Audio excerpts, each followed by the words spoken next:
introduce myself first. I'm Radhika Yuvraj. I am the country director for Women in Tech India. We are the India chapter for the Women in Tech Global, which is based out of Paris. And we are on a mission uh, to bring in 5 million girls in STEM worldwide by 2030. So, what it means is within India, we are looking at issues that women face being in STEM careers as well as in STEM academia.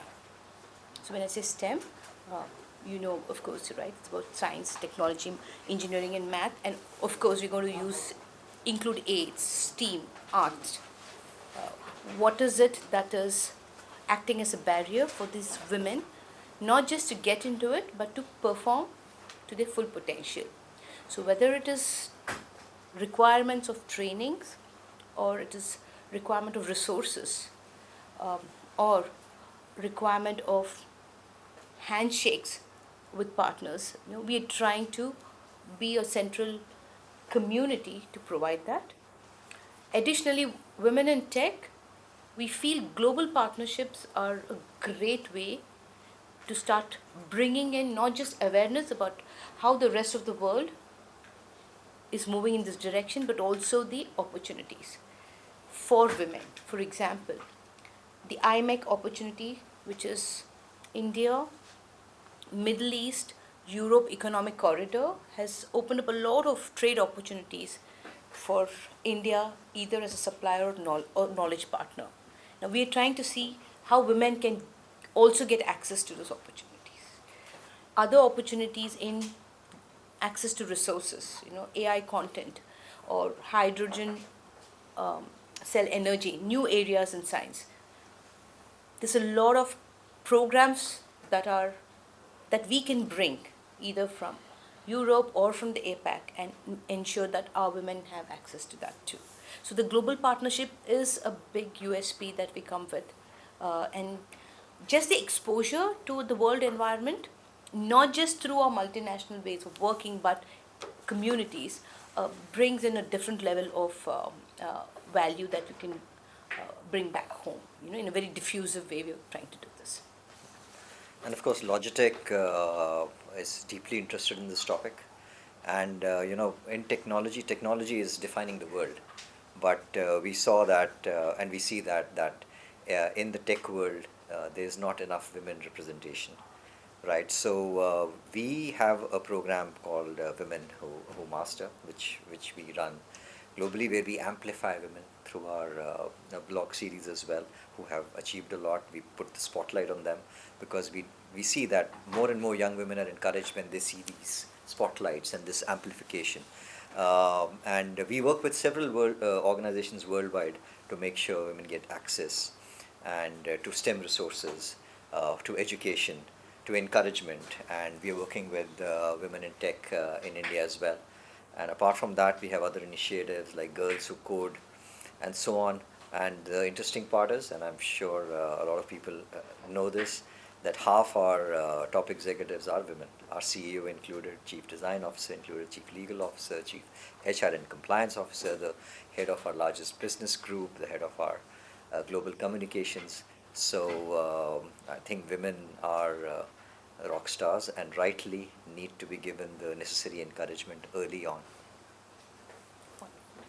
Well, interestingly, we had set off with an agenda knowing that in India, these are the issues that we have. It's not just for women in tech careers, but also women who have access to digital literacy. And we found on one as a very positive thing that we work with self-help groups, women who have small businesses, and they're extremely smart by giving them a few hand-holding steps to how you can use digital technology safely and for their own business. We have found that there's a huge potential there. So just encourage a woman to run a business, give them that hand holding to using safe digital tools. That's an area we felt if we focus, it can become the core of so we are also focusing on the underprivileged community, like in rural areas. These are the small women, so they need that, and they're very smart. If you look at data, also scams and all security scams, you'll find more in urban than in rural, right? So that's important. What we found is the corporates, exactly the microaggression thing and all of it. It's going to take some time to have. So getting allies, making sure women themselves are doing something.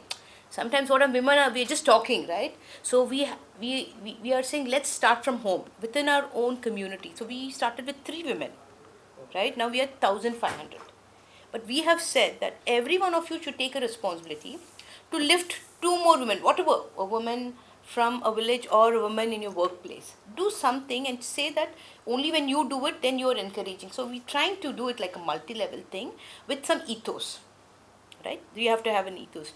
You, whether you do it with, the moment we feel, oh, there is this wonderful course in AI, the first thing we do it, just it goes viral to everybody who wants. You have a daughter at home, give it, show it to her.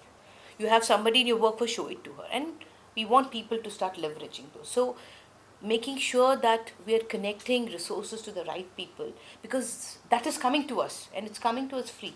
What we are doing is also free. So there is no need that people should not leverage. It doesn't come with a cost. So it's free resources, free training. So we are doing that. And that's why we have grown. How did we become 1,000? We didn't go looking for people. People came and joined us. And we have this thing about keeping it experiential. If you are working with anybody from Women in Tech, one is it has to be authentic. Means there has to be an element of trust, that okay, because many come to us for a lot of agenda they want to use, but we are very clear. We were willing to give what you want, but you'll have to do this for a girl in STEM, or you have to do this for a woman in STEM thing. And while we did a lot of groundwork, this year we're going to focus on deep work. Create 2 or 3 stories where we have taken maybe about 10 girls from underrepresented background to giving them a life in a big corporate. So we're working with Nav Gurukul, an agency. They have this hostel for girls from poor families. So we have so far given them training on corporate skills, taken them to So you are big giving free training. free training. All we do, my time is free. My team's time is, we're all, it's a pro bono thing, right? Oh. So we're trying to